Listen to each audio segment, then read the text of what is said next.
Assalaamu calaykum asxaabta kusoo dhawaada channelkayga waa mashkuuro iyo muuqaal kale. Maanta waxaan noo soo sameeyey vlog gaaban insha Allah waxaan maanta sameyneynaa canjeero Ethiopian iyo maraqeeda. Canjeero maahan, canjeerada waa la ii soo dhiibay alxamdulillah, familiga iga soo dhiibay London. Laakiin waxaan sameynayaa maraqa horta basal badan aa lagu sameeyaa, laakiin aniga 4 xabo aan soo shiilay, soo jarjaray, mishiinkaan ku soo jarjaray, kadib waan shiilayaa, dab gaaban ayaan ku shiilayaa. Basasha markii soo guduudato, basbaas waxaa u baahan tahay Ethiopian, basbaas axmaari ay u baahan tahay ama basbaas xabashi siday dadku u yaqaanaan. Kadib waxaan ku darayaa qasaacaas. Aniga basbaasta inaan ka badiyo ma rabo, basbaas aad u badanaa lagu daraa haddaad aragtid. Marka ani waxaan rabaa qaado bas inaan ku daro, inta kalena aan yaanyadaa shiidan ama qasaacaas aan ku daro si ay ciyaalku u cunaan xilligan. Haddana qado kale ma karin karayo, ilaahay baa ilaahay. Marka waxaan ugu talagalay in ciyaalku nala cunaan. Kadib marka basashu isoo guduuto, intaas ayaan hadda ku darayaa, waan isla shiilayaa, dabka u gaabinayaa. Marka intaas isla udgoonaato, isla bislaato, basbaastan waxa lagu soo shiiday xawaajiyo lagu darsado digaagan marka la sameynayo suugadan maraqa Ethiopianka. Basbaasta igu dhex shiidanta marka ani xawaaji badan maba ku darayo, wuu igu dhex shiidanaya. Maraq digaagan ku darsaday bas. Marka hadda saa sameeyo, waxaan sameeyaa ukuntan saaranayaa. Ukuna u baahan tahay oo hadhow gadaal lagaga tiri doono. Biyaan ku dhex ritay, digaagana waan soo dhaqayaa, cusbo iyo liin dhanaan ayaan si fiican ugu soo dhaqayaa. Kadib markii basashu si fiican igu bislaato, digaaga ayaan ku riday. Digaagana waxa digaaga yaryar haddaa rabtid wuu fiican yahay kaas, laakiin ani kana iyaala wixii yaala ma isticmaalaya.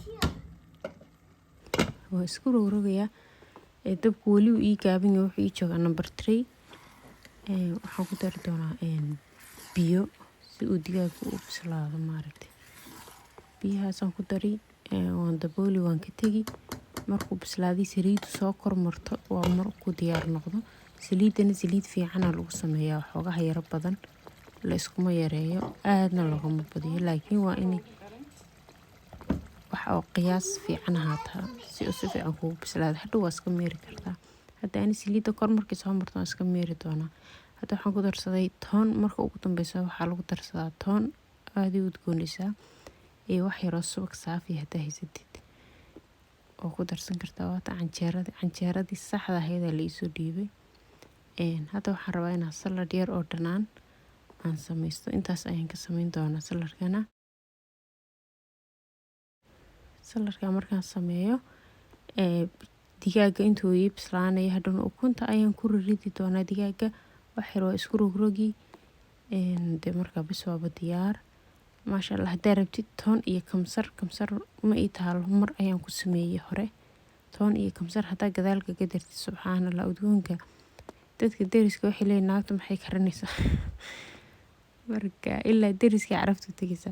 Marka ani kamsar ima oolin maanta, laakiin aniga basbaasta ayuu xawaaji igu dhex shiidan yahay oo xawaaji udgooninayo loogu talagalay ku darsadaan. Marka toontaas iyo xawaajigaas iyo intaas udgooninaysa, laakiin kamsar haddaa ku darsatid waa kuuli. Inkastoo laguma daro, laakiin waa ku darsan kartaa, maxaa kaa gala. Noloshaada iyo cuntadaada saa rabto oo samaysan kartaa. Noloshu waxa weeyaan kolba saa ka dhigatid weeyaan. Marka wakaas haddana waxaan sameyn doonaa viimto. Mar hore iigu dambeysay ayaan soo helay. Viimto ayaan sameynayaa. Intaas ayaa la isku cunayaa. Haddana waxaa noogu xigi doontaa wax yaroo routiinkeennii maanta qada karintan marka laga gudbo. Ila socda. Hadda muuqaalkan ku soo gaaro subscribe iyo like iyo share intaba ii saar. Insha Allah wax kastoo isleeyahay faa'iido ama dhiirigelinaya gabdhaha u tahay, insha Allah idin la soo wadaagi doona. Idinkana intaas igu caawiyo. Aad iyo aad u mahadsantihiin. Ila socda.